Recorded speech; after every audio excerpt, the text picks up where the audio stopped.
The December snow fell steadily across the Montana Territory as 34-year-old William Hayes stepped onto the covered porch of his log cabin, drawn outside by the sound of wagon wheels crunching through the fresh powder. The warm light from the oil lamps cast a golden glow across the snow-covered landscape, creating a scene both beautiful and harsh in the way that only the frontier winter could manage. William wore his heavy brown wool coat over dark trousers and sturdy boots, practical clothing that had served him well through 7 winters alone on his ranch. His dark hair was visible beneath his wide-brimmed hat, and his beard was neatly trimmed despite his isolation. The lines around his eyes spoke of a man who had learned to read the weather, the land, and the moods of livestock, but had almost forgotten how to read the hearts of people.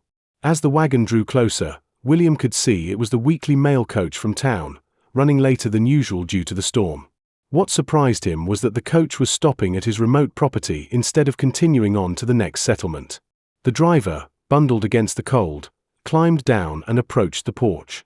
"Evening, Mr. Hayes," called out Pete Morrison, the grizzled mail carrier who had been running this route for 15 years. "Got a passenger here who was supposed to be met in town, but there seems to have been some confusion. Wonder if you might help us sort this out." William stepped down from the porch, his boots sinking into the snow. "What kind of confusion, Pete?" "Well, this young lady here came all the way from Boston, expecting to meet a gentleman named William Hayes for the purpose of marriage. But the William Hayes in town says he never sent for any bride, and frankly, he is already married with 3 children. William felt his stomach drop. He looked toward the coach, where he could now see a young woman sitting inside, barely visible through the frost-covered window. "There has been some mistake, Pete. I never sent for a mail-order bride either." Pete scratched his grey beard thoughtfully. "Well, that is what I figured, but the lady has your name and address written clear as day on her papers. Problem is, the storm is getting worse, and we cannot make it back to town tonight. The pass will be blocked until morning, maybe longer." William approached the coach and could see the young woman more clearly now. She appeared to be in her mid-20s, with long brown hair braided neatly and wearing a blue wool dress with a grey shawl wrapped around her shoulders. Even through the window, he could see that she was trying to maintain her composure despite what must have been a terrifying situation. William opened the coach door gently. "Miss, I am William Hayes. I understand there has been some confusion about your travel arrangements."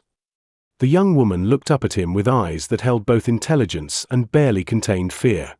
In her gloved hands, she clutched a worn leather suitcase and what appeared to be official documents. "Mr. Hayes, my name is Catherine Morrison. I have traveled from Boston based on correspondence that indicated you were seeking a wife. I have the letters here, and I paid my own passage based on the arrangement we discussed." William accepted the papers she handed him and examined them by the light of the coach lantern. The letters were indeed addressed to him, written in a hand he did not recognize, and described a lonely rancher seeking an educated woman to share his life and help manage his property. The correspondence was detailed and convincing, mentioning specific aspects of his ranch that suggested the writer had real knowledge of his situation. "Miss Morrison, I want you to know that I did not write these letters. Someone has used my name without my knowledge or permission. But I also want you to know that you are not stranded or unwelcome. The storm will not allow travel tonight, so please, come inside where it is warm while we figure out how to resolve this situation."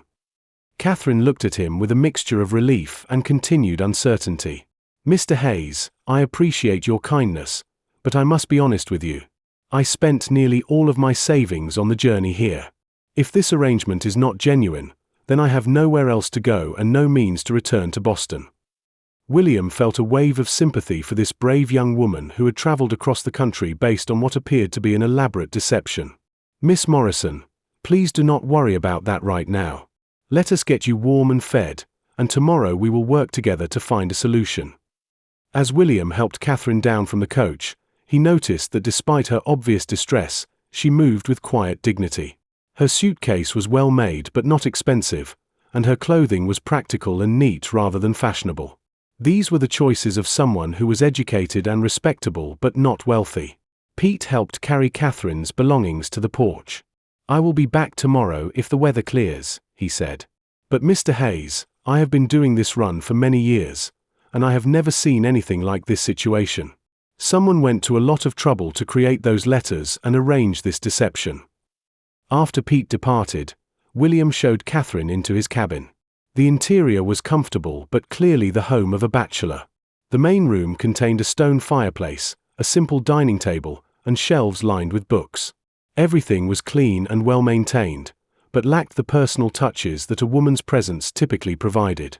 "Please, sit by the fire and warm yourself," William said, helping Catherine remove her shawl. "I will prepare some coffee and something to eat." As William worked in the kitchen area, Catherine examined the cabin with the observant eye of someone trying to understand her situation. "Mr. Hayes, may I ask you something directly?" "Of course."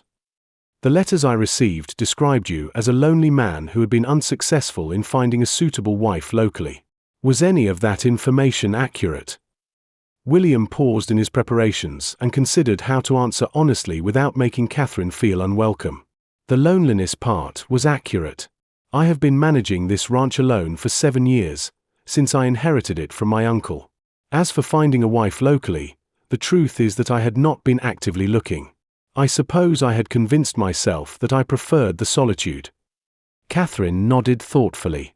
"And now, how do you feel about discovering that someone thought you needed help in that area?" William brought coffee to the table and sat across from Catherine. In the warm light of the fire, he could see that she was quite beautiful, but more than that, she possessed an intelligence and composure that impressed him. "I find myself wondering who would go to such elaborate lengths to arrange this situation, and why." "I have been wondering the same thing," Catherine said. "The letters were very specific about your character, your values, and your situation. Whoever wrote them knew you well enough to make their description convincing." Over dinner, Catherine told William about her life in Boston. She had been working as a governess for wealthy families, a respectable but limited existence that offered little opportunity for marriage or financial security. When the letters arrived, offering the possibility of a partnership with a man who valued education and intelligence, she had seen it as a chance for a completely different kind of life. "I want you to know that I was not seeking charity or rescue," Catherine explained. "The correspondence suggested that you needed someone who could help manage the business aspects of the ranch, keep accounts, and possibly teach any children who might come along. I saw it as a genuine partnership, not just a marriage of convenience." William found himself increasingly impressed by Catherine's perspective and character. "What kind of education do you have, Miss Morrison?" "I attended the Boston Female Seminary and studied literature, mathematics, and natural sciences. I also learned bookkeeping and business correspondence while working for the Whitman family, who owned several textile mills." "Those are exactly the skills that would be valuable here," William admitted.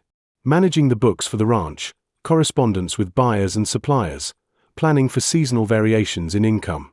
I have been handling those tasks myself, but I am much better with cattle than I am with numbers." As the evening progressed, William realized that whoever had arranged this deception had actually understood both his needs and Catherine's capabilities remarkably well. The match, while engineered without their knowledge, was not random or careless. When it came time to retire for the evening, William insisted that Catherine take his bedroom while he slept on a cot near the fireplace. "Miss Morrison, I want you to know that you are completely safe here. Tomorrow we will decide what steps to take next, but tonight, please rest without any worry about your situation. Mr. Hayes, I want to thank you for your kindness. Many men in your situation might have been angry about the deception or unwilling to help a stranger. Catherine, if I may use your first name, you have done nothing wrong. You are the victim of someone else's scheme, and you have handled the situation with more grace than I think I would have managed in similar circumstances." The next morning, William woke to the smell of bacon and fresh coffee. He found Catherine in the kitchen, preparing breakfast with ingredients she had found in his well-stocked pantry. She had also built up the fire and tidied the main room, small touches that made the cabin feel more welcoming than it had in years. "I hope you do not mind," Catherine said with a slight smile. "I am accustomed to earning my keep, and I felt I should contribute something in exchange for your hospitality." "Mind? This is the best breakfast I have had in months." William sat down to a meal that was not just well prepared but thoughtfully presented, with attention to details he had forgotten were important. As they ate, Catherine looked around the cabin again, this time with a different expression. "William, may I share an observation with you?" "Please do." This is a beautiful property, and you have clearly worked very hard to build something worthwhile here. But it feels like a place where someone is surviving rather than truly living. I think whoever wrote those letters may have recognized that." William set down his coffee cup and really looked at Catherine for the first time since she had arrived. In the morning light, with her hair loosely braided and her expression relaxed, he could see not just her beauty but her intelligence and strength. More than that, he could see how naturally she fit into his home, how easily she had improved it with just a few hours of attention. "Catherine, I have a proposition for you, but I want you to consider it carefully and honestly." "I am listening." "What if the deception that brought you here was not malicious, but well-intentioned? What if we took some time to get to know each other properly and see if the partnership that was promised in those letters might actually work?" Catherine looked surprised but not displeased. "What exactly are you suggesting?" "I am suggesting that you stay here for a few weeks, with your own room and complete independence. Help me with the business side of the ranch. Let me show you what the life here would really be like. At the end of that time, if we both feel that we are suited to each other, we could consider a real engagement. If not, I will pay for your passage back to Boston and ensure that you have enough money to re-establish yourself there." Catherine was quiet for a long moment, and William could see her weighing the risks and possibilities of his offer. "William, that is a generous and honorable proposal. But I need to ask you something directly. Are you offering this because you feel sorry for me, or because you genuinely believe we might be compatible?" William stood up and walked to the window, looking out at the snow-covered ranch that represented everything he had worked for. "Catherine, I spent yesterday evening talking with you, and this morning I woke up to a home that felt alive for the first time in years. I am offering this because I think the person who wrote those letters may have understood both of us better than we understood ourselves." Catherine joined him at the window, and they stood looking out at the winter landscape together. "Then I accept your proposition, William Hayes. Let us see if two strangers can build something real from a foundation of deception." 6 months later, William and Catherine were married in the small church in town, surrounded by neighbors who had watched their courtship with approval and delight.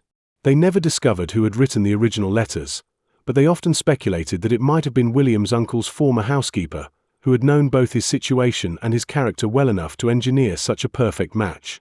Years later, as they watched their children play in the yard of the expanded ranch house, Catherine would sometimes tease William about how reluctant he had been to admit he needed help.